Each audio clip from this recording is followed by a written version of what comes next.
Salam uşaqlar, hər vaxtınız xeyir. Mən Kimya Ruhu kanalının müəllimi Səlçi. Bugün sizlərlə dövrü qanun və dövrü sistem atomun quruluşu bölməsinin atomun elektron formulu mövzusunda 1-dən 30-a qədər olan sualları izah edəcəyik inşallah. Vaxt itirmədən birinci sualdan başlayaq. Uşaqlar, birinci suala keçmədən əvvəl gəlin sizə hər hansı bir elementin dövrü sistemdə mövqeyini necə müəyyən edək, ondan danışaq. Tutaq ki, bizə verib X24 elementi. Bizə deyir ki, bu elementin dövrü sistemdə mövqeyi, yəni 22-dən başlayaq, 24 istisnadır, sonra onun haqqında danışacaq. 22-dən başlayırıq. İndi, dövrü sistemdə uşaqlar, elementin mövqeyini müəyyən etmək üçün bizim 4 dənə kvant ədədimiz var. 1. Baş kvant ədədi, baş kvant ədədi. 2. Orbital kvant ədədi, ədədi. 3. Maqnit kvant ədədi, ədədi. 4. Spin kvant ədədi. 4 dənə kvant ədədimiz var. İndi gəlin bunların ayrılıqda hər biri nəyi müəyyən edir, ona baxaq. Uşaqlar, ilk öncə baş kvant ədədi. Baş kvant ədədi atomun quruluşunu biz bilirik. Atom müsbət yüklü nüvədən və nüvədə həmçinin neutronlar var və onun ətrafında hərəkətdə mənfi yüklü elektronlardan ibarət elektroneytral hissəcidir. Bu atomun tərifidir, düz deyil. İndi atom baxın nüvəsində müsbət yük var, kənarda da mənfi yüklü elektronlar hərəkət edir. Baxın, mənfi yüklü elektronlar hərəkət etdikdə bu kənardakı dairəni görürsünüz. Bu elektron təbəqəsi adlanır. Əslində burada heç bir təbəqə yoxdur. Yalnız elektronlar o qədər sürətlə hərəkət edir ki, biz bunu xətt kimi göstəririk. Elektron təbəqələrini xətt kimi göstəririk ki, aydın görünsün. Baxın, bu kənarda olan xətt, yəni daha doğrusu kənarda olan dairə elektron təbəqəsidir. Elektronların yerləşdiyi yer. Gördünüz uşaqlar, baxın, birinci energetik səviyyə, bunlara energetik səviyyələr də deyilir. Elektron təbəqəsi, energetik səviyyə.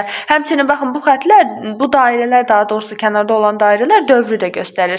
Qısacası elektron təbəqələrin sayı, sayı deyəndə elektron təbəqə sözü bərabərdir dövrə.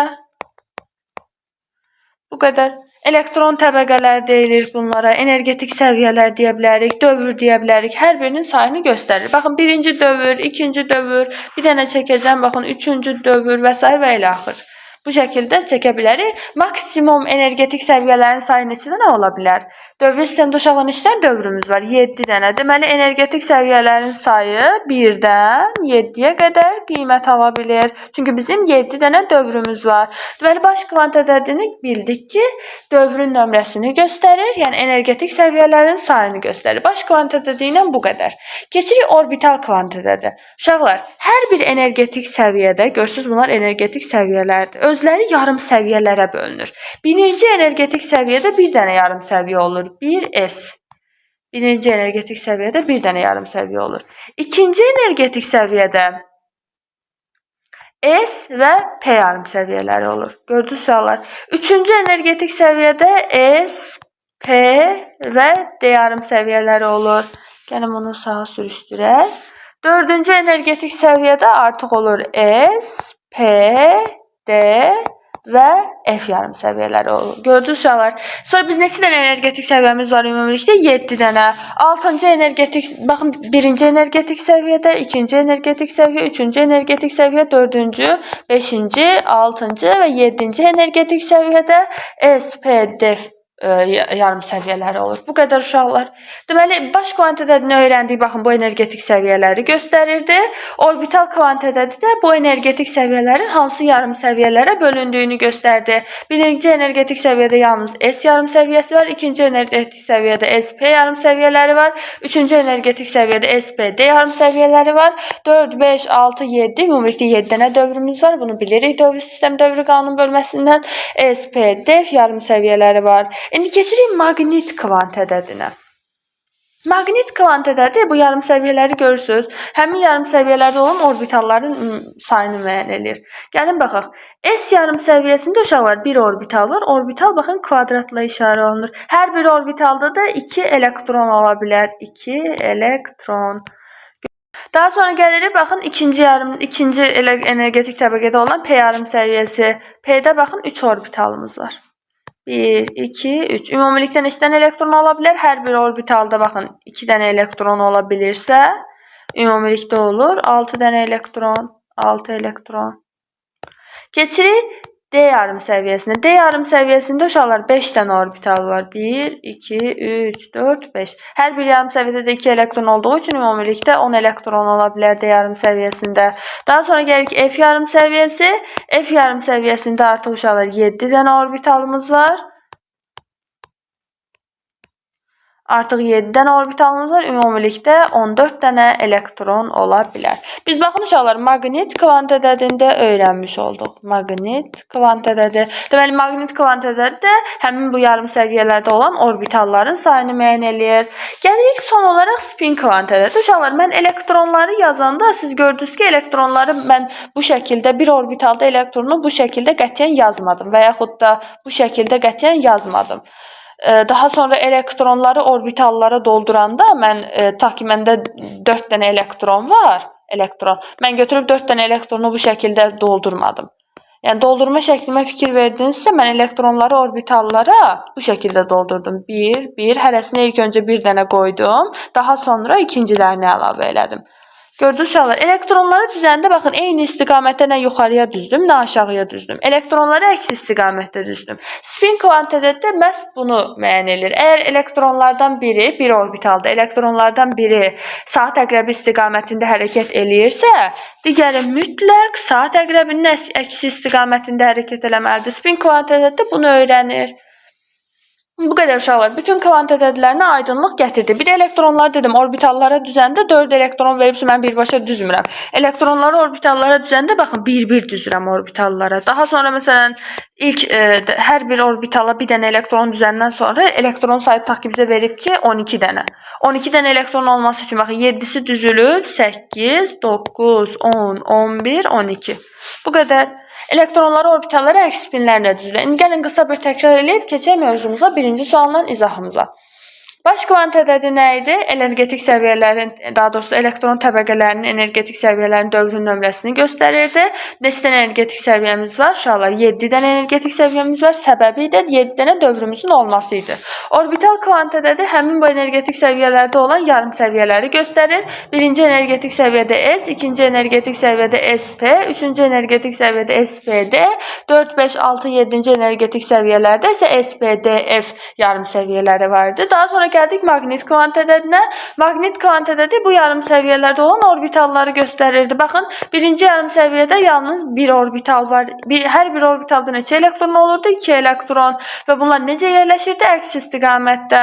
P yarım səviyyəsində 3 orbital var. D yarım səviyyəsində 5 orbital var. F yarım səviyyəsində 7 orbital var. Spin kvant ədədi də bu orbitallarda yerləşən elektronların istiqamətini müəyyən eləyirdi. Belə uşaqlar, indi keçirik birinci sualdan izahımıza davam eləməyə.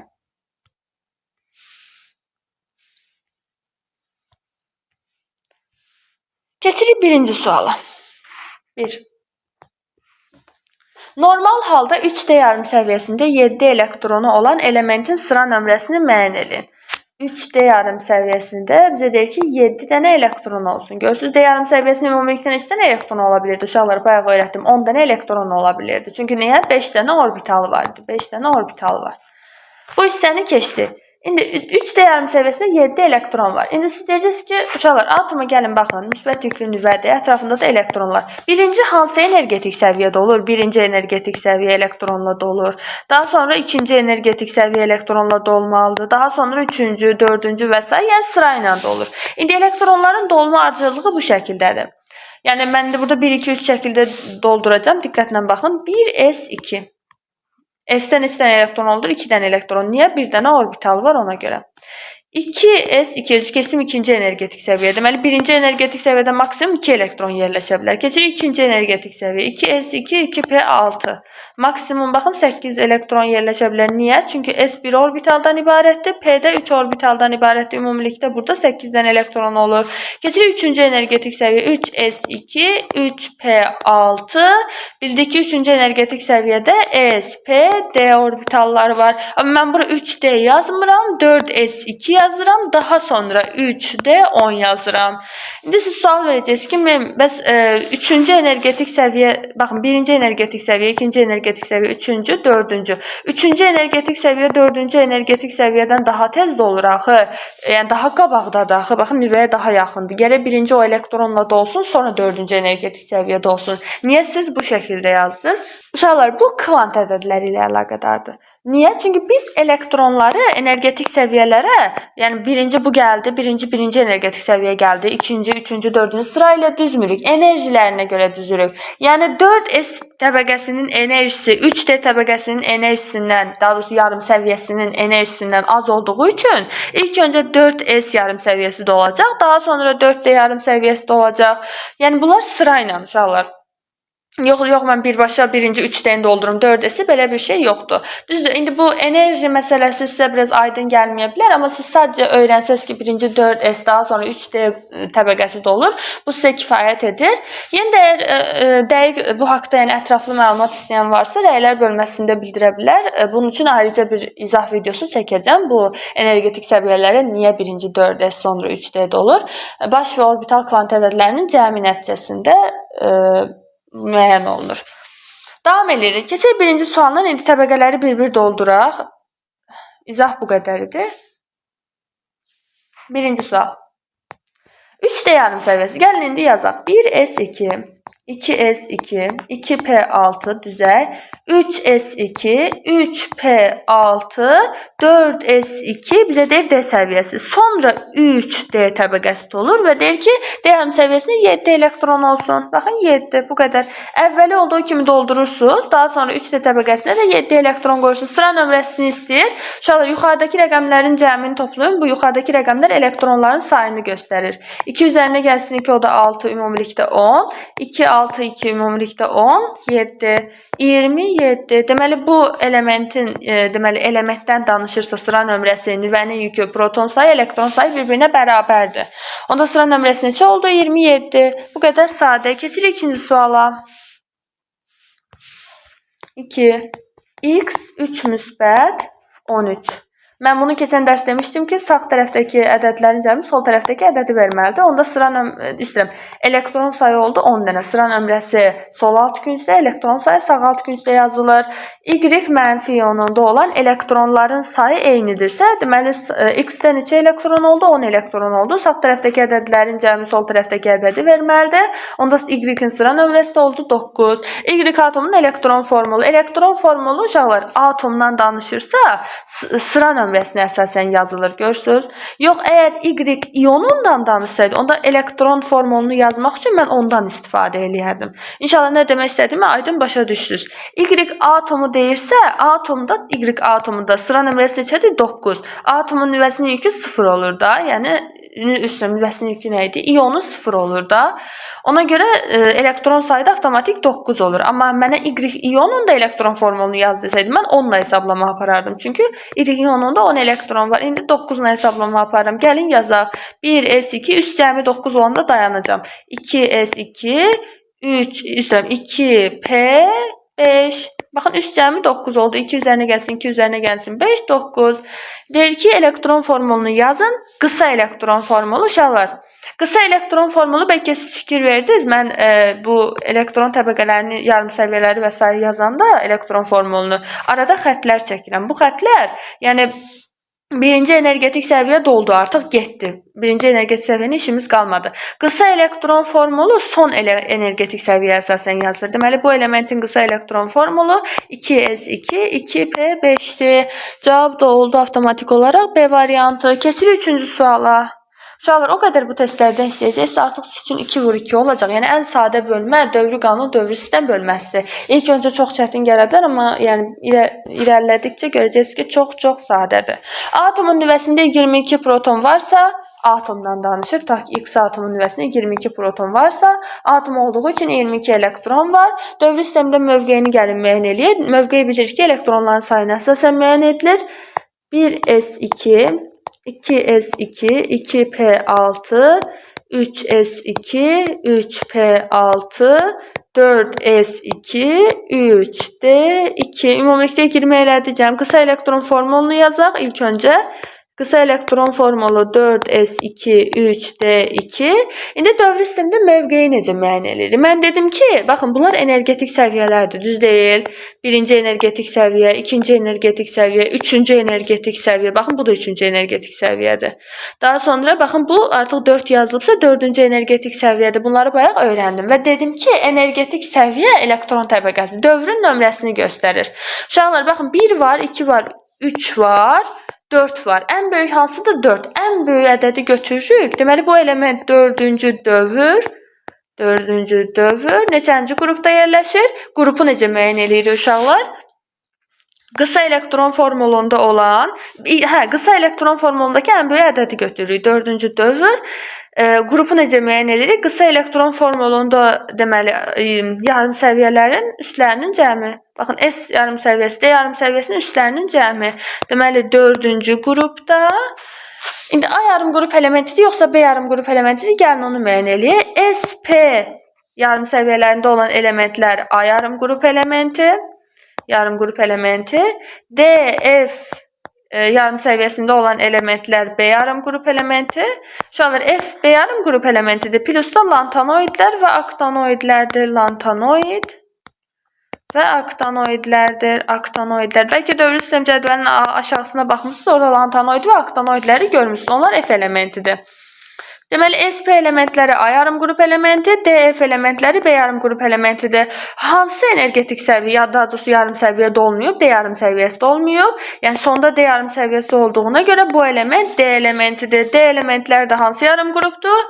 B yarım qrupudur. Bu qədər sadə. F elementini gördüksə, onsuz da F elementi qoymurlar, amma yenə qoysalar da bilin ki, lantanoid və aktanoidlər. Gördük uşaqlar bu qədər. Əlbəttə istisna hallarımız da var. İndi onları göstərəcəm. Birazdan gələcəklər. Ki gəldilər 4-cü sual. Elektron formulunu verib bizə 3D5 4S1 qısa elektron formulunu verib. Qısa elektron formulunda uşaqlar yarım səviyyələrin qabağında duran ən böyük ədəd hansıdır? 4. Deməli bu element 4-cü dövrdə yerləşir. 4-cü dövrdə üstlərin cəmini toplayırıq. 1 və 5. Deməli 6-cı qrupda A yarım qrupdur yoxsa B yarım qrup? İndi siz deyəcəksiniz ki, mən baxın, niyə bəs S dolmadan siz demişdiniz ki, birinci 4S2 təbəqəsi dolmalıdır ki, daha sonra 3D təbəqəsi dolsun. Hər ikisi yarımdır. S-də də 1 elektron var ki, S-də bilirik ki, 1 orbitaldır, 2 dənə elektron olmalıdır. Dolmuyub S. D-də də deməli ondan elektron lazım. D-də dolmuyub. İndi mənim ikisi də dolmuyubsa mən hardan bilim bu element əsas yarım qrup elementidir, yoxsa əlavə yarım qrup elementidir? Uşaqlar, əslində bu deməli elementin sıra nömrəsini mənə deyin. 1s2 2s2 2p6 3s2 3p6 4s1 3d5 deməli x elementi tutaq ki, x elementin sıra nömrəsi oldu 24. Əvvəlinin cəmini topladım çünki bizə qısa elektron formulunu verir. Bunun əvvəlində 1s2 2s2 falan onlar var. Onların bütün elektronları topladım 24 elədi. İndi 24'ün gəlin qısa elektron formulunu buraya yazaq. Aydın görünsün. 1s2 2s2 2p6 3s2 3p6 4s2 normal halda 3d4 şəklində olmalıdır. Düz deyil. Amma bizə isə verib 3d5 4s1 normalda belə olmalı deyildi uşaqlar. Baxın. Təsirsiz qazlar biz deyirik ki, əksər elementlərlə reaksiyaya daxil olmurlar ki, demək olar ki, məktəb səviyyəsində heç bir elementlə reaksiyaya daxil olmurlar. Təsirsiz qazlar 8-ci qrupun əsas yarım qrup elementidir. 8-ci qrup deyəndə uşaqlar qısa elektron formulu NS2 NP6 şəklində yazılır. Qrup nömrəsi necə müəyyən eləyirdi? S və P-lərin deməli yarım səviyyələrin üzərindəki rəqəmin cəmi ilə ümumi 8 eləmədi. A yarım qrup olduğunda P, S elementləri A yarım qrup elementidir. Qısa elektron formulları dövrü qanunu üzərində verib. Birinci qrupun da qısa elektron formulu necə olacaq uşaqlar? NS1. Baxın, birinci qrup A yarım qrup elementi. İkinci qrupda necə olacaq? NS2. Üçüncü qrupda NS2, NP1. Bu şəkildə dördüncü qrupda NS2, NP2. Beşinci qrupda NS2, NP3. Altıncı qrupda NS2, NP4. Yedinci qrupda NS2, NP5. Bu şəkildə uşaqlar yazırıq. Deməli, bütün 8-ci qrupda da avtomatik olaraq NS2, NP6. A yarım qrup elementi olduğunda müəyyən elədik. Çünki P ilə bitir. Sonuncu energetik səviyyəsi P'dir. Yarım səviyyəsi P'dir. Deməli biz dedik ki, bunlar heç bir demək olar ki, elementlər reaksiyaya daxil olmurlar. İndi səbəbini deyirəm. Çünki bunların xarici energetik səviyyəsi artıq dolub. Necə dolub? Yəni S-də ümumilikdə neçə elektron olurdu? 2 elektron. P-də də 6 elektron. Çünki 3 dənə orbitalı vardı. Düz deyil? Bu şəkildə 3 dənə orbitalı vardı. Doldurmanı gördünüz uşaqlar, ardıcıl doldururam. Yəni bunların xarici energetik səviyyəsi dolubsa, bunlar gedib başqa bir elementlə birləşməyə bunların ehtiyacı yoxdur. Çünki biz bir rabitənin əmələ gəlməsi üçün rabitə mövzusunda öyrənəcəyik. Tutaq ki, H-xlor rabitəsi əmələ gəlməlidir, H-xlor birləşməsi əmələ gəlməlidir. Hidrogen və xlor arasında bir rabitə var. Hidrogenin, baxın, bir dənə elektronu boşdur. Hidrogen çünki NS1-dir formulu. Xlor neçənci qrup elementidir? Birazdan öyrənəcəksiniz. 7-ci qrup elementi. 7-ci qrupun xarici energetik səviyyəsinə baxın. Bir S orbitalı var, NS2. 7-ci qrupun formulu necə idi? NP5. Baxın 5 dənə elektron var. İndi 5 dənə elektron buraya yazım, görərsiniz daha rahat. 5 dənə elektron. Bir dənə elektron baxın xlorda boşda qalıb. Bir dənə elektron da hidrogende boşda qalıb. Bu rabitənin əmələ gəlməsi üçün hidrogen xlorla olan öz elektron, daha doğrusu hidrogen xlora öz elektronunu verməlidir. Çünki xlorun elektron mənfiliyi daha yüksəkdir. Və bu orbital dolmalıdır. Elektron gəlməlidir. Baxın bu orbitala girməlidir. Bu orbital dolmalıdır ki, bir birləşmə əmələ gəlsin. Möhkəm bir birləşmə, yəni rabitə əmələ gəlsin. Hər biri bir dənə elektron ortaya qoyur rabitənin əmələ gəlməsi üçün. Bu elektronlar bir-birləri ilə birləşərək ümumilikdə baxın, çox möhkəm bir orbital əmələ gətirirlər. Bir orbitalın möhkəm olması üçün onun içərisində 2 dənə elektron olmalıdır. Və bu 2 elektron hesabına da rabitə əmələ gəlir. 8-ci qrup elementlərinə baxın uşaqlar, onsuz da dolublar da, yəni hər biri doludur. Hansı elektronu verəcək? Onsuz da baxın, bağlıdır. Yəni bunun elektron verməyinə qətiyyən ehtiyac yoxdur. Hansı elektronu verəcək? Heç bir elektronu verə bilməz. Çünki baxın, xarici energetik səviyyəsi onsuz da doludur. Bunun heç elektron verməyə də almağa da ehtiyacı yoxdur. Öz üçün rahat qalıb qıraqda. Yəni mənim energetik səviyyəm doludur. Sizin bir elektronunuz çatmır. Gedin birləşdirin, bir-birinizlə rabitə əmələ gətirin. Siz də möhkəm olun. İndi baxın, bir bu quruluşda olanda atom möhkəm olur. Reaksiya, yəni özünü qoruya bilir də, yəni elektron verib almır. Bir də ki, baxın, yarım quruluşda olanda, baxın, D yarım səviyyəsində neçə dənə orbital var? 5 dənə. Hər birində bir elektron olanda, baxın, bu halda atom üçün çox güclü bir haldır. Bir tam elektronla dolu olduqda atom güclü vəziyyətdə olur. Bir də yarım, yəni hər birində bir elektron olanda atom güclü vəziyyətdə olur. Deməli, burada da 4 dənə, baxın, 3D, 4D, baxın, 5 orbitalımız var D təbəqəsində, düz deyil. Deməli, 4 dənə elektron var avtomatik. 4 dənə elektron varsa, bunun bir dənə elektron lazımdır ki, bu təbəqə də dolsun, bu hala gəlsin, möhkəmləşsin. Amma bir elektronu bəs hardan alacaq? Başqa bir elementdə birləşmir ki, xlorla hidrogen kimi bir araya bir elektron qoymur ki. Məcbur, baxın, bu 4S-də olan bir dənə elektronu alacaq ki, bunun təbəqələri möhkəmləşsin. Baxın, atom möhkəmləşmək üçün, yəni möhkəm olmaq üçün hər şey eləyir. Başqa bir elementlə də birləşir və s. elektron alsın ki, bunlar möhkəm olsun da, bunları heç bir başqa maddə, yəni dağıda bilməsin. Ona görə bir dənə elektron 4s2-dən alır, gəlir qoyur öz boş orbitalına. 4s-dən 2-dən də bir elektron çıxıb, baxı, onun da energetik təbəqəsi bu şəkildə olur. Gördünüz uşaqlar, özünü möhkəmləndirdi, qarşı tərəfdən bir dənə elektron aldı, elə də rahat. Yəni ona görə də bu istisna elementdir. Sıra nömrəsi 1-24 olanda bu hadisə baş verir. Bir də sıra nömrəsi 29 olanda bu hadisə baş verir. Yəni ki 29 olanda niyə bu hadisənin baş verdiyini azdan çoxdan müəyyən elədiniz özünüz. Çünki sıra nömrəsi 29 olanda avtomatik olaraq qısa elektron formulu bu balaca hissədə yazım. 4s2 3d9 şəklində olur. Düz deyil. Artıq qısa elektron formullarını əzbərləyəcəksiniz. Yəni düzündə 1s2, 2s2, 2b6 və s. 4 və s. Daha sonra gəlir 4s2, 3d9. Baxın 9. 9 yəni bir dənə elektronu çatmır ki 10 olsun, özünü möhkəm eləsin. Bir dənə elektronu bundan alacaq yenə. Və bu sıra nömrəsi 29 olan elementin qısa elektron formulunu siz qətiyyən bu şəkildə yaza bilərsiniz. Daha doğrusu 24 olanın formunu bu şəkildə qətiyyən yaza bilməzsiniz. Birbaşa, baxın, bu şəkildə yazırsınız. Çünki bir elektronu avtomatik verir. Yəni burada bir elektron, 2 elektron olma söhbət deyə bir şey yoxdur. Bir də biraz qarışıq oldu uşaqlar. İnşallah ki tam aydın izah eləyə bilirəm. Bir də 9-un, yəni sıra nömrəsi 29 olan elementində siz durub formunu bu şəkildə qətiyyən yaza bilməzsiniz. Birbaşa 4s2 öz bir elektronunu verəcək, 3d 10 olacaq ki, özünü möhkəm eləsin. İndi biz harda qalmışdıq? Dedik 4-cü dövrdə yerləşir, 6-cı qrupda yerləşir, üstlərin cəmini topladıq. İndi S elementidir yoxsa D elementi? elementi uşaqlar. Bu D elementidir. Niyə? Çünki S olsa dolub. Sadəcə S-dən bu öz bir elektron alıb ki, öz təbəqəsini tamamlasın. Ən sonda olan təbəqə hansı oldu? D təbəqəsi oldu. Ona görə də D elementi olduğu üçün D yarım qrup elementidir. Yəni əlavə yarım qrup. Dördüncü dövr, altıncı qrup. Əlavə yarım qrup elementi cavab oldu Y variantı. Əlavə yarım qrup elementi baxın, ilk öncə 4D dolmuşdu onsuz da S, 4S dolmuşdu. Daha sonra öz bir elektronunu 3D'yə verdi ki, o da yarım hala gəlsin. Yəni sonda dolan təbəqə yerinə 3D oldu. Ona görə əlavə yarım qrup elementidir. İnşallah əlimdən gəldiyincə aydınca eləməyə çalışdım ki, tam aydın olsun. Keçirik 5-ci suala.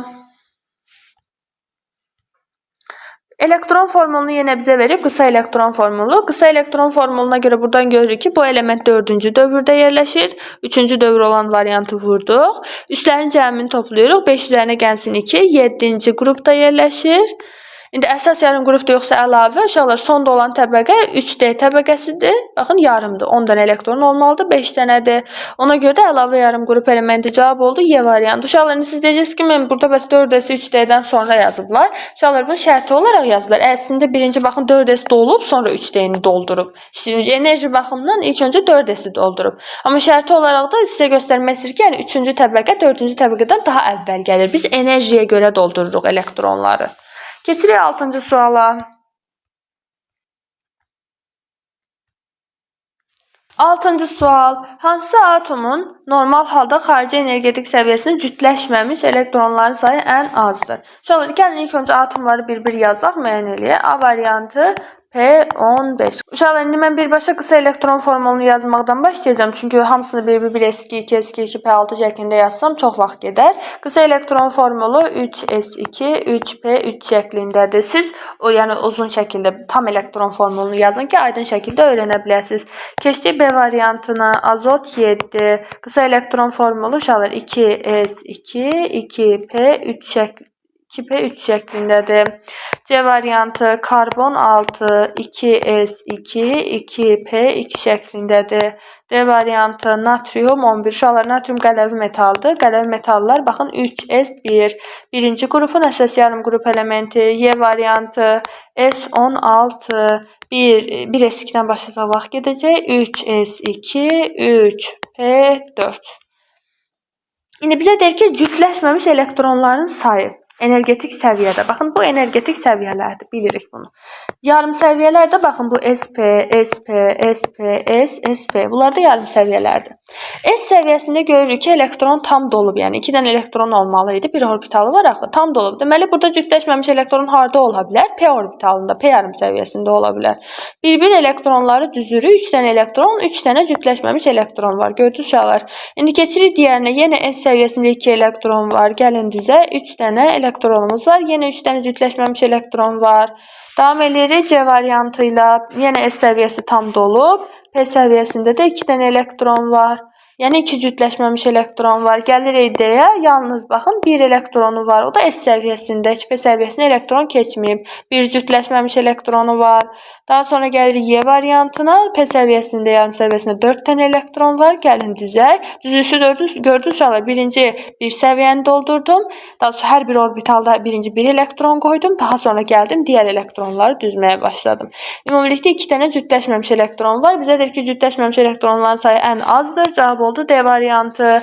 Keçirik 7-ci suala.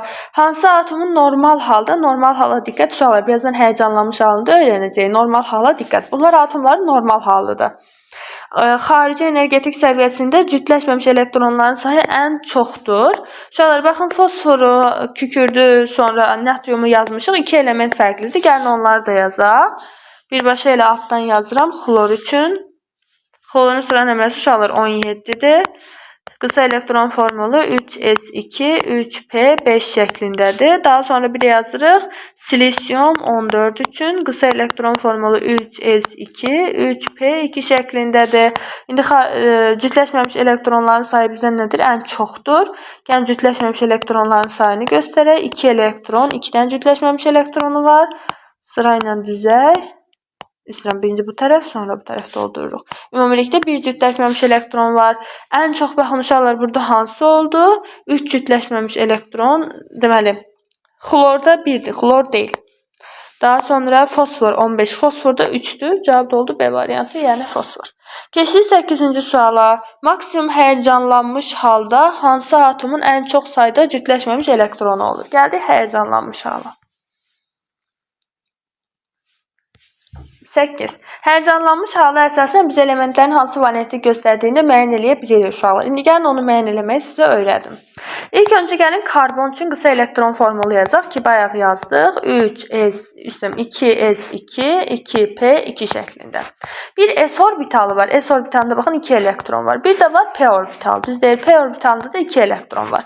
İkinci yarım səviyyədə ikinci energetik səviyyədə bu. İkinci energetik səviyyə. İkinci energetik səviyyədə başqa hansı yarım səviyyələr var? Yoxdur. Birinci energetik səviyyədə yalnız S var idi. İkinci energetik səviyyədə SP, üçüncü energetik səviyyədə SPD, dördüncü energetik səviyyədə SPD, F, daha doğrusu dördüncü yox, 4, 5, 6, 7-ci energetik səviyyədə də bu yarım səviyyələr vardı. Yalnız 2 yarım səviyyəmiz var ikinci energetik səviyyədə. Və burada da 2 elektron var. Bu atomun normal halıdır. Normal halı.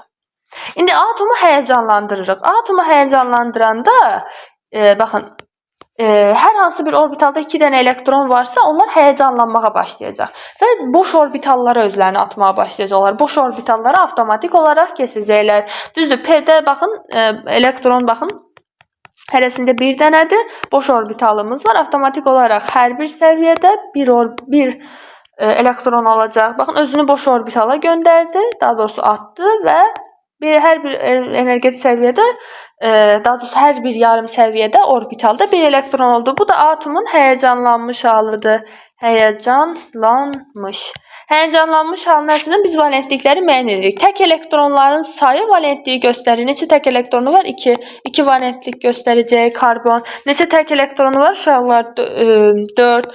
Karbon 4 valentlik göstərəcək. Bu qədər uşaqlar. Belə.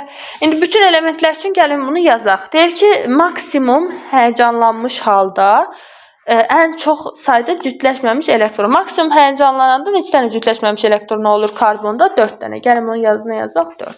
Keçirik B variantına.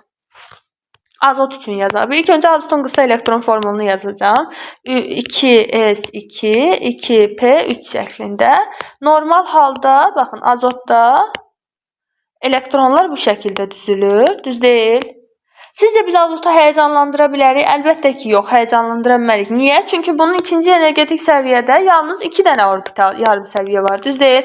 Mən bu elektronu həyəcanlandırıb bura gətirsəm, elə burada 2 dənə elektron olacaq. Və eyni nəticəyə gələcəm. Yenə 3 dənə tək elektron olacaq. Həyəcanlandıraram, bura gətirərəm, yenə 3 dənə tək elektron olar. Həyəcanlandıraram, bura gətirərəm, yenə 3 dənə tək elektron olar. Yəni 3 valentlik göstərir azot, o ayrı. Tək elektronların sayını əslində valentlik müəyyən elədi. Ona görə bunu həyəcanlandırmağın heç bir mənası yoxdur ki, S öz elektronunu P-yə vermək istəməz onsuz da. Yəni, nə oldu ki, məndə 2 elektron var, verim səndə 2 elektron olsun, elə məndə qalsın da, bu sənin boş orbitalın yoxdur, istəmirəm. Yəni, verməz öz elektronunu. Ona görə avtomatik olaraq burada tək elektronların sayı 3 qalır, maksimum həyəcanlana bilmirik. 3 dənə elektronu var, tək elektron. C variantı. P15 üçün yazaq, qısa elektron formulu 3s2, 3p3 şəklində. Gəlin indi elektron konfigurasiyalarını yazaq. İndi siz deyəcəksiniz ki, müəllim, onda fosfor da həyəcanlana bilmir. Belə çıxmasın, deməli, S öz elektronlarını vermək istəməzlər. Bütün orbitallar elektron var. Hər bir orbitalda bir dənə elektron var. S öz elektronunu niyə versin ki, bu dolu orbitala? Uşaqlar, 3-cü energetik səviyyədə neçə dənə yarım səviyyə var? S, P, D yarım səviyyələri var. Yəni, burada bir yarım səviyyə daha var. D yarım səviyyəsi. Nə olsun ki, orada elektron yoxdur. D yarım səviyyəsi hələ ki 0-dır. Zato 3-cü energetik səviyyədə bir daha, yəni 5 dənə də əlavə orbitalımız var da. Bir dənə də yarım səviyyə var da. Yəni, həyəcanlananda gördü, bura gələ bilmir elektron. Birbaşa özünü atacaq D yarım səviyyəsinə.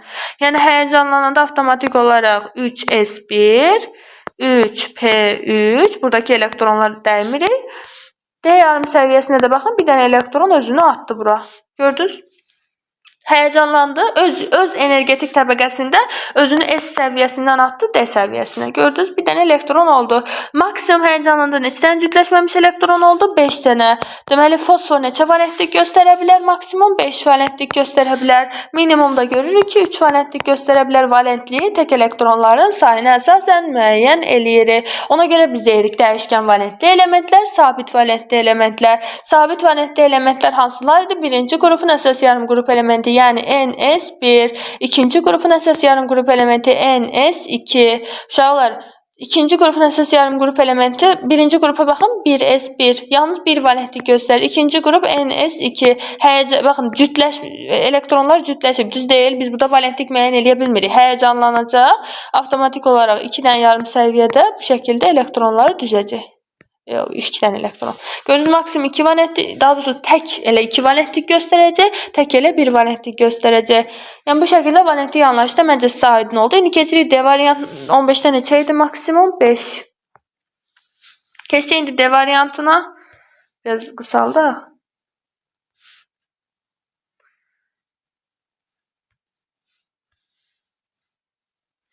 D variantı.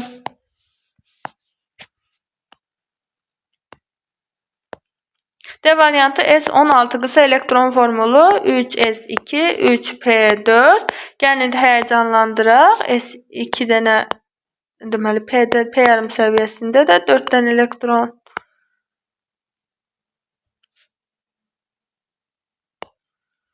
D yarım səviyyəsində olduğunu bilirik. Gəlin indi həyəcanlandıraq.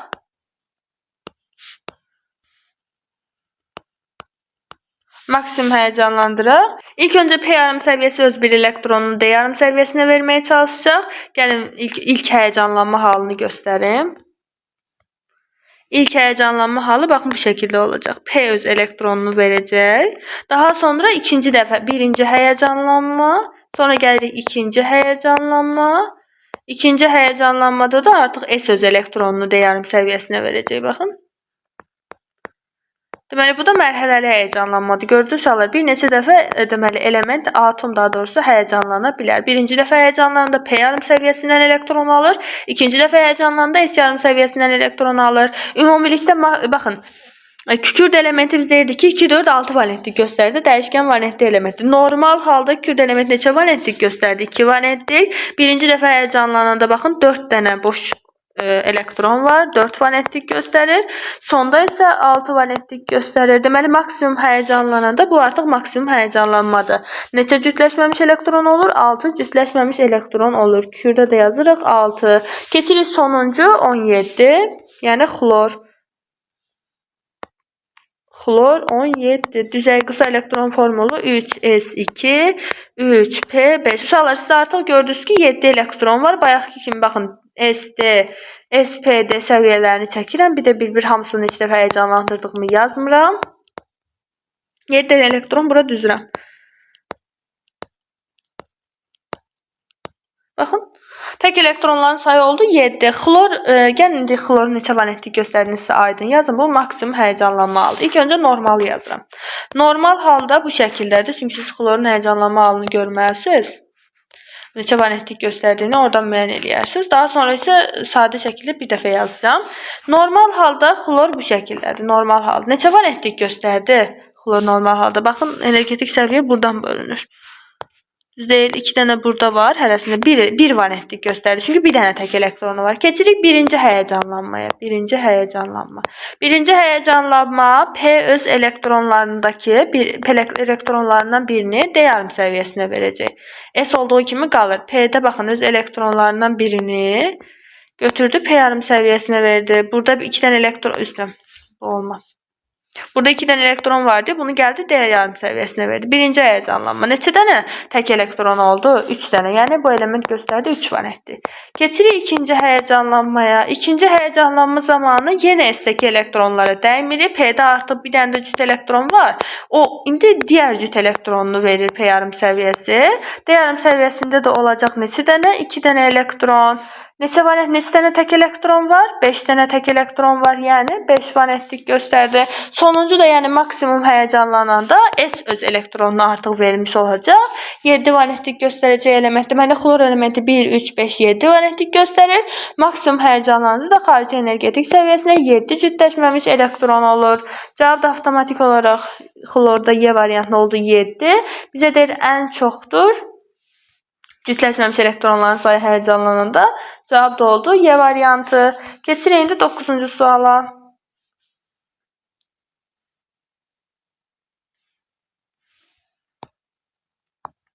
Qısa elektron formulunu verib elementin dövr sistemdə mövqeyini müəyyən eləyir.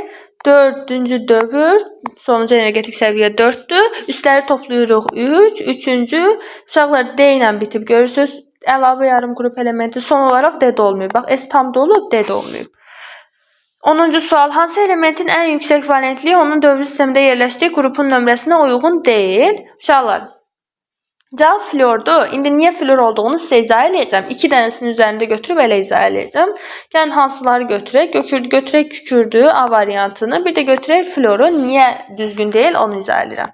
Ya da ki, istəyirsiniz, gəlin eyni qrup elementi götürək. Xlor götürün, bir də flor götürün. Hər ikisi 7-ci qrupun əsas yarım qrup elementidir, halogenlərdir.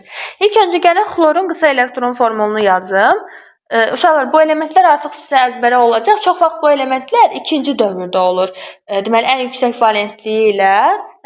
valentliklə yerləşdiyi qrupun nömrəsi uyğun olmayan elementlər ikinci dövrdə olur.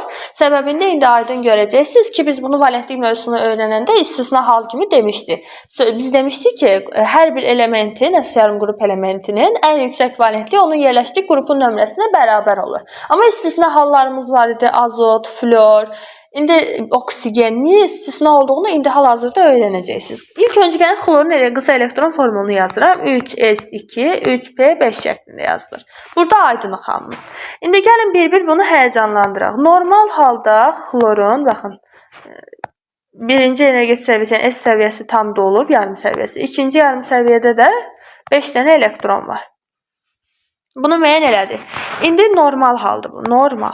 Keçirik ikinci halı. İkinci halda avtomatik olaraq SPD orbitalları var axı.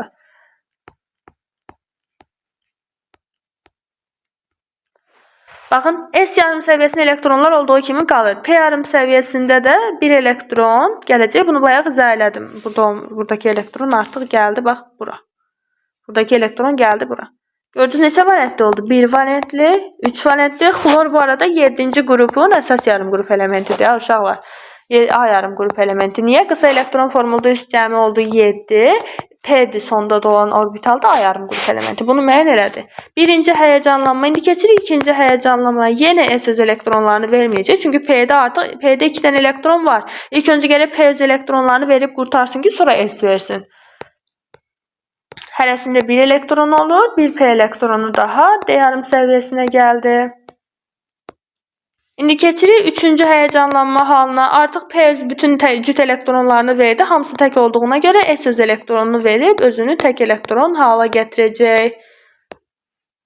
5 dənə. 1, 2, 3. Ümumilikdə baxın 5 valentli oldu, 7 valentli oldu. Xlor neçənci qrupda yerləşirdi? 7-ci qrupun əsas yarım qrup elementidir. Maksimum neçə valentlik göstərdi? 7 valentli. İndi florda bu niyə ödənmir? Onu deyək. Florun qısa elektron formulu uşaqlar 2s2, 2p5 şəklində. Düzdür, indi siz deyəcəksiniz ki, müəllim, bəs burada da 7 dənə elektron var da versin. Uşaqlar 2D səviyyəsi deyə bir anlayış var. Yox, əlbəttə ki. İkinci energetik səviyyədə yalnız S, P yarım səviyyələri var. Ona görə flor maksimum 1 valentlik göstərir. Səbəbi də, yəni elektronunu heç birinə verə bilmir axı. Baxın, elektron orbitallara düzülüşü bu şəkildədir. D yarım səviyyəsi yoxdur. D yarım səviyyəsi olmadığına görə bu elektronu D yarım səviyyəsini ötürüb valentlik üçün artıra bilməz. Flor ona görə, yəni ikinci dövrdə yerləşənlər əsasən istisna elementlər olur. Verə bilir, 2D səviyyəsi deyə bir anlayış var. Xeyr. Ona görə də yalnız maksimum 1 valentlik göstərir. Cavab da oldu D variantı. Niyə D variantı olduğu da artıq sizə aydındır. İndi keçirik hansı elementin ən yüksək valentliyi dövr sistemdə yerləşdiyi qrupun nömrəsinə uyğun deyil. Oksigen. Oksigen də uşaqlar florun eyni qayda ilədir. Yəni eyni qayda ilə düzəcəksiniz.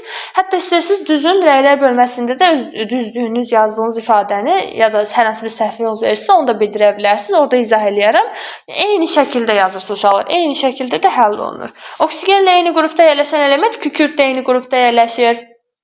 Oksigen neçənci qrupda yerləşir? Qısa elektron formulu 2s2 2s2 2p4 şəklindədir. Qısa elektron formuluna əsasən baxın 6-cı qrupda yerləşir, 2-ci dövrdə yerləşir. Düz deyil. Kükürddə də 3s2 3p4-dür. İndi siz kükürdlə oksigeni müqayisə edib bu məsələni daha aydın şəkildə öyrənə bilərsiniz. Keçirik 12-ci suala. Birinci A yarım qrupu elementinin ümumi elektron formulu bayaq dedim NS1 NP0 şəklindədir. Uşaqlar, birinci yarım qrupda bir dənə elektron var elə. Bir dənə elektron da əsas yarım qrup olduğu üçün NS1 şəklində yazılır. Bir də uşaqlar, birinci yarım qrup elementləri, yəni 1A yarım qrup elementləri, bir də 2A yarım qrup elementləri S elementlərdir. S elementlərinə bir də aiddir hidrogen və helium. Qeyri-metallardan da hidrogen və helium S elementidir.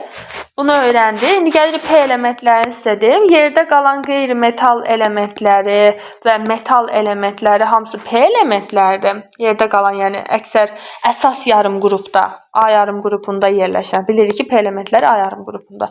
A yarım qrupunda yerləşən qeyri-metallar ki, qeyri-metalların hamısı əsas yarım qrupda yerləşir. Yalnız 2 dənə qeyri-metalımız S elementidir, qalanları P elementidir.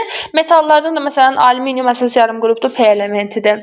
Uşaqlar, əlavə yarım qrup elementlərinin, B yarım qrup elementlərinin hamısı metaldır. Yəni D elementlərdir. D elementlərinin hamısı metaldır. Bunu bir dənə yadda saxlayın.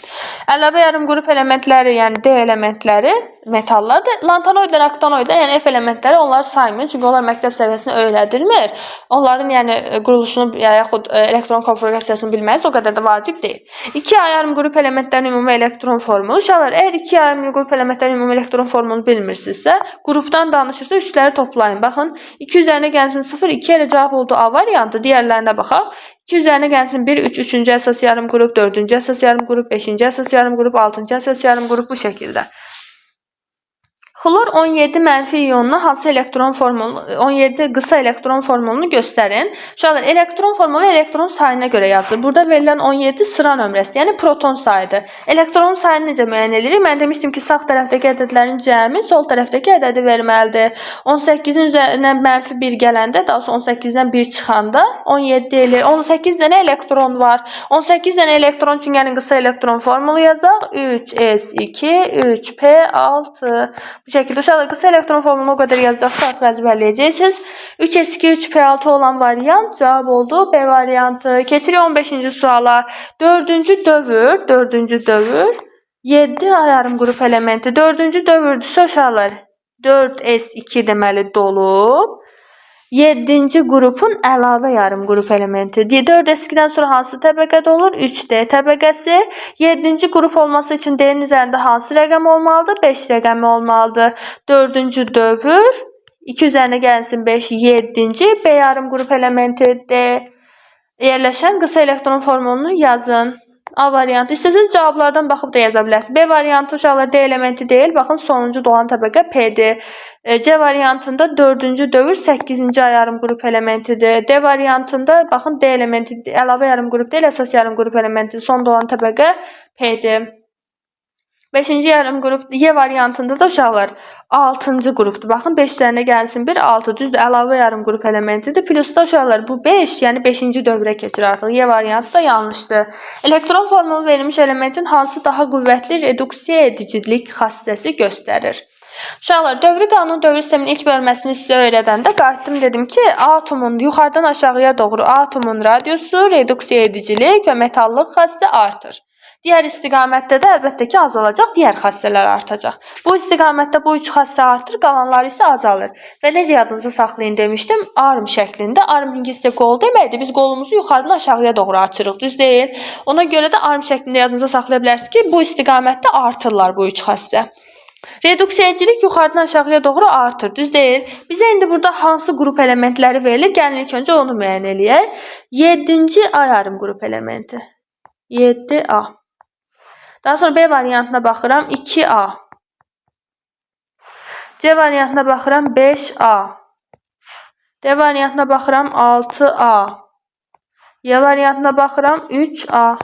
Uşaqlar, düzülüşü gördünüz. Düzülüş bu istiqamətdədir. Yəni reduksiyacılık bu istiqamətdə nə olurdu? Azalırdı. Gəlin indi variantları əsasən düzəl. İlk öncə ikinci yarım qrup gəlir B. Daha sonra 3 gəlir Y. Daha sonra burada var 5C. 6 var D. Son olaraq da A. Reduksiyacı xassə bu istiqamətdə azalırsa, ən qüvvətli reduksiyacı xassə B göstərəcək. Yəni ikinci A yarım qrup elementi. Bu qədər uşaqlar. Keçdi 17-ci sual. Elektron formuluna verilmiş elementlərdən hansı daha güclü metallıq xassəsi göstərir? Eyni. Baxın, eyni qayda. Metallıq xassəsi də bu istiqamətdə artır, bu istiqamətdə azalır. Gəlin düzülüşə baxaq. 2 A yarım qrup elementi. Bu A yarım qrup elementləri üçün ödənilir. B yarım qrup üçün eyni şəkildə ödənilmir.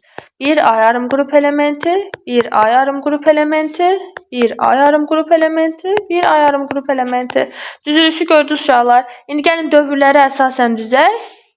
Deməli D variantı olur yuxarıda. Bu istiqamətdə düzəcəm indi.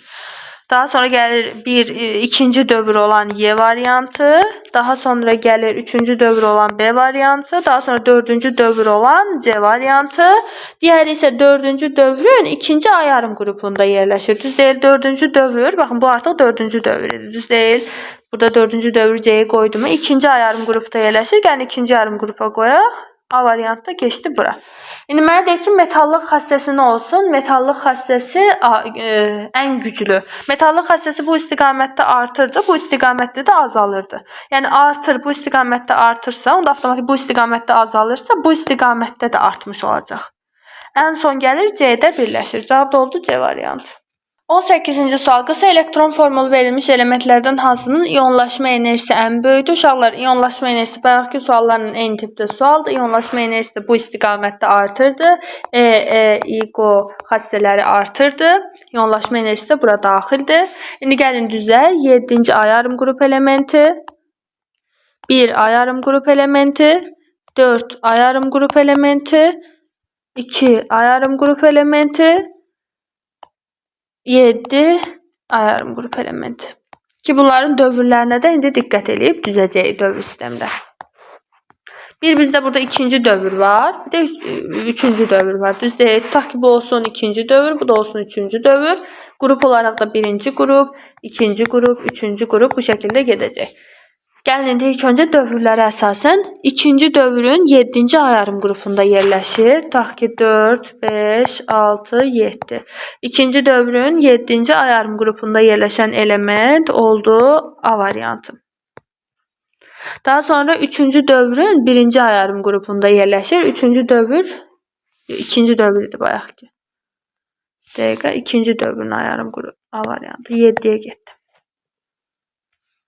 Üçüncü dövrün birinci qrupunda keçdi B variantı. Üçüncü dövrün dördüncü qrupunda deməli C variantı. Daha sonra D variantına gəlirəm. 2S2. İkinci dövrün ikinci qrupunda D variantı. Son olaraq da Y variantına gəlirəm. 7-ci A yarım qrup, üçüncü dövr üçün. Y variantı. A variantında ikinci dövr idi. Y variantında da üçüncü dövrdə 7-ci A yarım qrup. Y variantına qoydum bura. İndi iyonlaşma enerjisi bu istiqamətdə artırsa, avtomatik olaraq bu istiqamətdə azalacaq. Arım artırdı çünki. Onda bu istiqamətdə də artmış olacaq. Deməli, iyonlaşma enerjisi dövrü sistemində bu iki istiqamətdə artır. Bu iki istiqamət də gəlir harda birləşir? A variantında. Cavab da oldu A variantı. Bu qədər sadə. Keçdik 19-cu suala.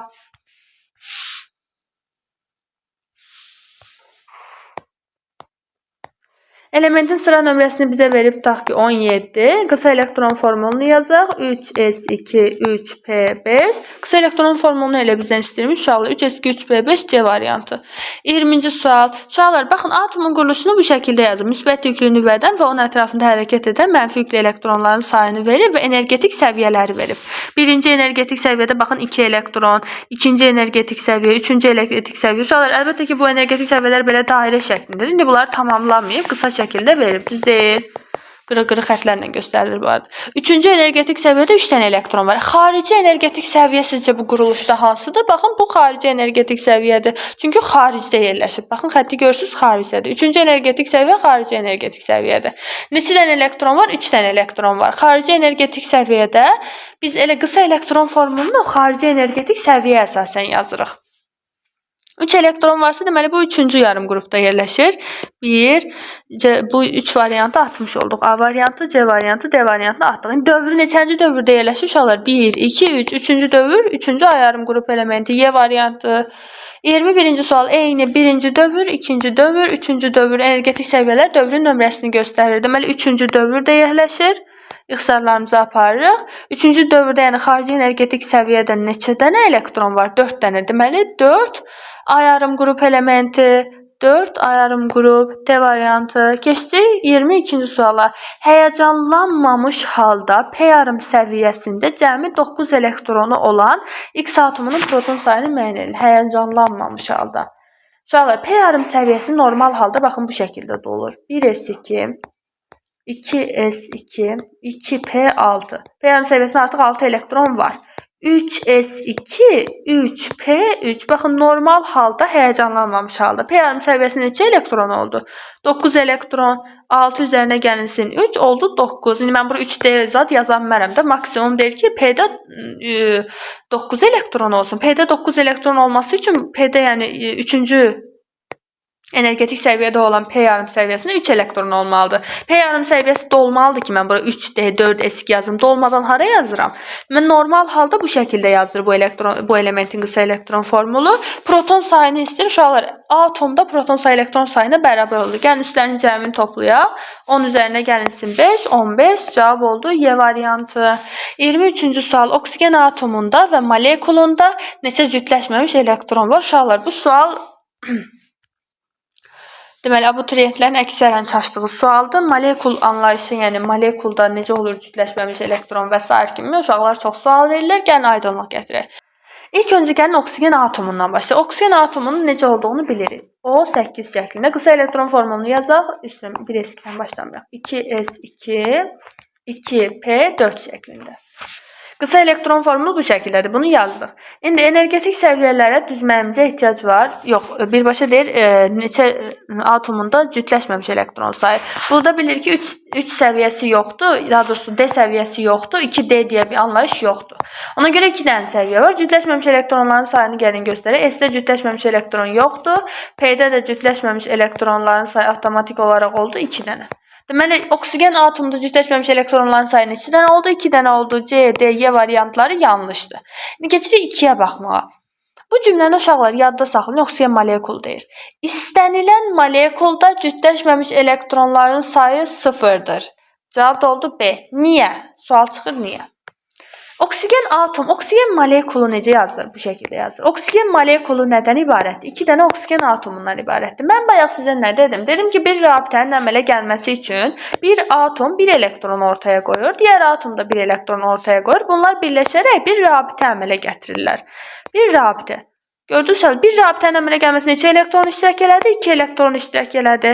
İndi oksigen atomunda baxın 2 dənə cütləşməmiş elektron var. Digər oksigen atomu, ta ki mən bura bir dənə də oksigen atomu yazsam, bunda da avtomatik olaraq 2 dənə cütləşməmiş elektron olacaq. Və bu cütləşməmiş elektronlar bir-birləri ilə birləşəndə düzülüşü bu arada səhv yazdım. Bu tərəfdən başlamalıydım sırayla. Sadəcə sürətlə olsun deyə belə yazıram uşaqlar.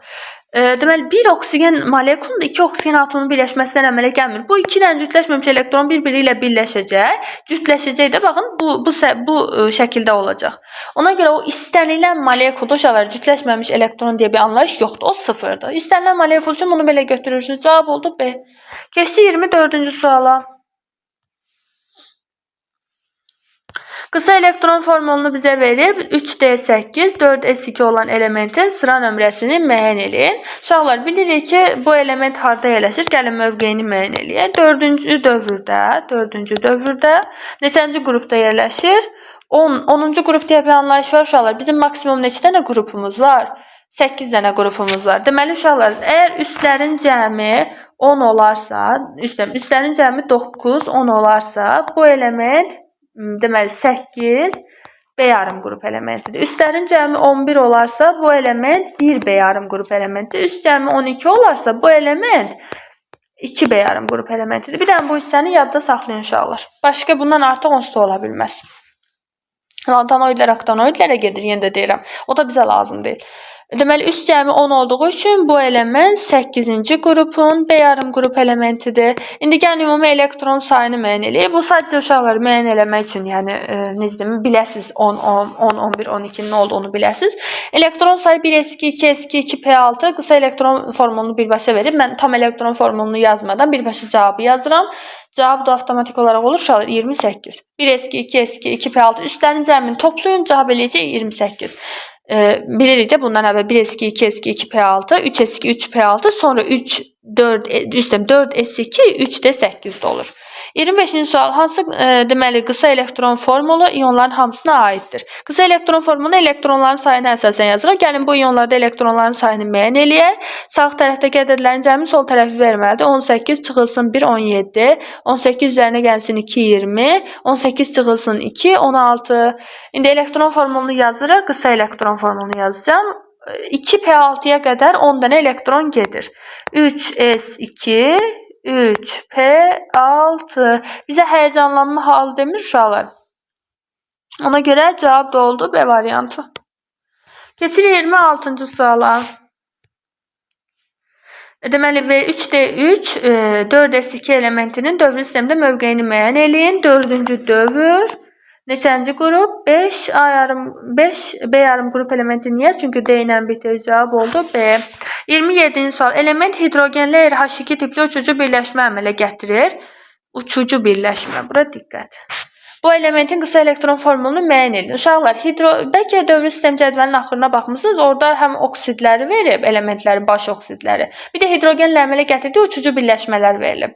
Birinci və ikinci A yarım qrup elementlərin hamısı metallar olduğu üçün bunlar hidrogenlə, məsələn, RH2 birləşməsi əmələ gətirirlər. Bu uçucu olmayan birləşmə olur. Yəni uçucu birləşmə deyil, uçucu olmayan birləşmə. Çünki metallar uçucu birləşmə əmələ gətirə bilməz. Bir ikinci əsas yarım qrupda yerləşən elementlər metallardır. İndi uçucu birləşmə əmələ gətirirsə, deməli bu 2 valentli elementdir. Uşaqlar, dövrü sistemdə deməli hidrogenlə əmələ gətirdiyi birləşmələrə görə elementlərin bu istiqamətdə valentliyi azalır. Deməli 4-cü yarım qrupdan biz başlayırıq. Hidrogenlə RH4 tipli birləşmə əmələ gətirir. 5-ci yarım qrup elementə görə baxın. Uşaqlar, karbon əsasən 4 valentlik göstərir. 5-ci qrupda azot yerləşir. NH3 yadınıza gəldi. RH3 tipli birləşmə əmələ gətirir. 6-cı qrupda uşaqlar oksigen yerləşir. Hamımız bilirik. H2O, OH2 yazım. Qoy yadınıza düşünəli. H2O deməkdir, OH2. Sonra gəlir, baxın 7-ci qrup. 7-ci qrup halogenlərdir. Flor, xlor, brom, yod, H-xlor. H-xlor şəklində yadınıza saxlayın. RH tipli birləşmə əmələ gətirir. RH2 tipli birləşmə əmələ gətirir. Daha sonra 8-ci qrupda deyirik ki, heç biri ilə birləşmə əmələ gətirmir. Çünki tam dolub. Bayaq izah elədim niyə. RH2 tipli uçucu birləşməni 6-cı qrup əmələ gətirir. Uçucu olmayan birləşməni 2-ci qrup əmələ gətirir. Ona görə 6-cı qrup elementini tapırıq. C variantı, üstlərin cəmi 6 olan variantı seçməliydim. C variantı 28 RH tipli uçucu birləşmə əmələ gətirir. Uşaqlar baxın. 7-ci qrup lazımdır mənə. D variantı. 29-cu sual. Qısa elektron formuluna əsasən elementin dövrü sistemdə mövqeyini müəyyən eləyin. 4-cü dövr 12-dir üst cəmi. Yəni 2 B yarım qrup elementi. C variantı bayaq dedim. 30-cu sual. Y9 və Z14 elementlərindən əmələ gələn birləşmənin formulunu müəyyən eləyin. Əla. 30. Y9 və Z14. İlk öncə gəlin bunların qısa elektron formulunu yazaq. Uşaqlar, bir də bunu yadınızda saxlayın. Sıra nömrəsi 9 olan element flordur. Yəni bundan sonra niyə bunu indən deyirəm yadınızda saxlayın? Beyninizdə bu otursun. Sıra nömrəsi 9-da bu flordur. Başına yazın flor. Yəni çünki bundan sonra en qədər məsələ həll edəcək və flor istisna elementdir. Yəni o elektron qətiyyən vermir. Ən qüvvətli elektromənfi element ancaq elektron almaq istəyir. Yəni flora bağlı o qədər istisnamız var ki, siz sadəcə sıra nömrəsi 9 elementin flor olduğunu artıq əzbərə bilməzsiniz. Yəni yadınızda saxlamalısınız. Yəni də mən indi müəyyən eləyəcəm sizə. Bu məsələ üçün yox, digər məsələlər üçün mütləq yadınızda saxlayın. Çünki flor elektron aldığına görə istənilən, yəni qeyri-metalla birləşəndə onun həmin qeyri-metal ən yüksək valentliyini göstərir. Məsələn, kürlə birləşsə, florla kürdün birləşməsi S-flor 6 şəklində olacaq. Gördünüz uşaqlar. İndi nəsə davam eləyək. Bu florla bağlı istisnaları növbəti suallarda artıq görəcəksiniz. Bir dənə sıra növbəsi 9 yəni elementin flor olduğunu unutmayın. Gəlin qısa elektron formulunu yazaq. 2s2 2p5 şəklində. 7-ci qrupun əsas yarım qrup olduğu elementi olduğunu öyrəndik. İndi flor bilmirik də güya. Yadınızda saxlayın, amma indi bu məsələdə bilmirik. 7-ci qrupun əsas yarım qrup elementləri də əsasən 1 valentlik, 3 valentlik, 5 valentlik, bir də 7 valentlik göstərirlər. Bu birləşməyə əsasən bu element hansı valentlik göstərir normal halda? Baxın, bir dənə cütləşməmiş elektronu var da, ona görə 1 valentlik göstərir. Hardan bilirdim valentliyi? Uşaqlar, bayaq izah elədim. Tək elektronların sayı valentliyi göstərir. Neçə dənə tək elektronu var avtomatik bu daha doğrusu bu qısa elektron formulunda? Bir tək elektron var. Ona görə bu birləşmədə bu Y elementi 1 valentlik göstərəcək. Y elementinin valentliyini gəlin üstünə yazaq, 1 valentdir. Keçirik Z elementinə. Neçə valentlik göstərdiyini müəyyən edirəm ha. Elementlərin maksimum valentliyi nə idi? Onların qrupun nömrəsinə bərabər olur. İstisna hallarımız var. Flor, oksigen, azot. O da ikinci dövrdə yerləşib artıq D səviyyələrinin olmaması ilə əlaqədadır. Flor yalnız 1 valentlik göstərir uşaqlar bu arada. Çünki burada 2D səviyyəsi deyə bir anlayış yoxdur. Keçirik Z elementin qısa elektron formulunu yazmağa. 3s2 3p2 şəklində yazılır. Z elementi onda neçənci qrupun əsas yarım qrup elementi oldu? Z elementi də oldu uşaqlar. 4-cü qrupun əsas yarım qrup elementi. Hardan bildim? Üstlərin cəmini topladım. Deməli, Z elementi 3-cü dövrdürsə, uşaqlar, baxın, 4-cü qrupdursa, maksimum valentliyi neçə olacaq? 4 valentlik. Deməli, Z elementi bir 4 valentlik göstərə bilir. Bir də burada bunu əsasən müəyyən eləyirik ki, baxın, həyəcanlanmamış normal hal üçün yazıram orbital quruluşunu. Baxın, 2 valentlik göstərir. Həyəcanlanmayanda 2 valentlik göstərir. Yox, əgər mən bunu həyəcanlandırsam, avtomatik olaraq 4 valentlik göstərəcək. Deməli, bu Z atomu həm 2 valentlik göstərdi, həm də 4 valentlik göstərdi. İndi gəlin cavab variantlara baxaq. Hansı birləşmələri əmələ gətirə bilər? Y1 valentli, Z ola bilər 2 valentli, birləşmə olar Y2Z və yaxud da Y olacaq 1 valentli, Z olacaq 4 valentli, birləşmə olacaq Y4Z. İndi baxaq, elə bir birləşməmiz var. ZY3 deyə mən belə bir birləşmə tapmamışam. ZY6 yoxdur, Z2Y deyə birləşmə ola bilməz, ZY4 ola bilməz, üstəm, ZY4, şaşdım, Y variantına başım getdi, Z4 deyə bir anlayış ola bilməz, ZY4, biraz tərsdən yazdım, amma budur uşaqlar. Cavab oldu nə? D variantı. Deməli, bu birləşmə də əmələ gələ bilərdi, amma variantlarda yoxdur. Ona görə də cavab oldu D variantı. Belə uşaqlar, bugünkü dərsimiz bu qədər. Bugün sizlərlə dövrü qanun və dövrü sistem, atomun quruluşu bölməsinin, atomun elektron formulu mövzusunda 1-dən 30-a qədər olan sualları izah etdik. İnşallah gələn dərslərdə görüşənədək özünüzə yaxşı baxın, Allaha əmanət olun, sağ olun.